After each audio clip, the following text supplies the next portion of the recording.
مرد حق سے جو کہ ہے جانے جہانے 400، اور اب خلوت نشیں ہے میری جانب سے کہو۔ اے تیرے افکار سے مومن کو ملتی ہے حیات، اے تیری صحبت سے ملت کو میسر ہے ثبات۔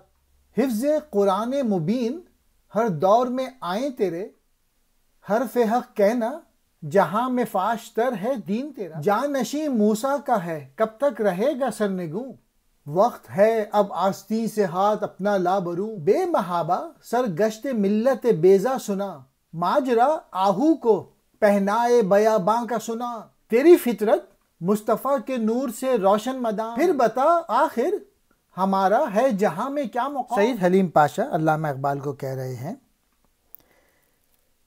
میری طرف سے مرد حق کو جس نے خلوت اختیار کر رکھی ہے یہ کہے، اور وہ اگلے شعروں میں، اے کہ تیرے افکار سے مومن کی زندگی ہے اور تیری سانسوں ہی کی بدولت ملت کو استحکام حاصل ہے۔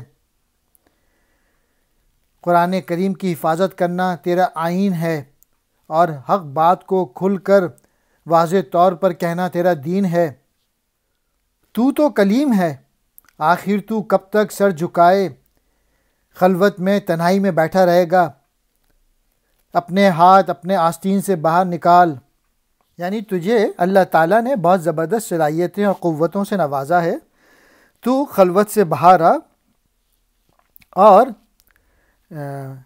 اپنی صلاحیتیں بڑھا، محنت کر، تو روشن ملت کی سرگشت بیان کر اور ہرن سے صحرا کی وسعت کی بات کر۔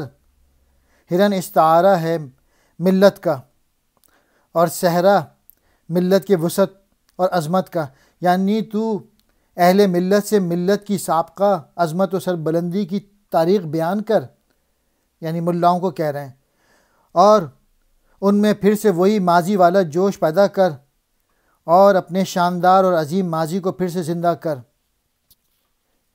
تیری یعنی مرد حق کی فطرت حضرت صلی اللہ علیہ وآلہ وسلم کے نور سے روشن ہے۔ تو ذرا پھر یہ بتا کہ آخر ہمارا مقام کیا ہے۔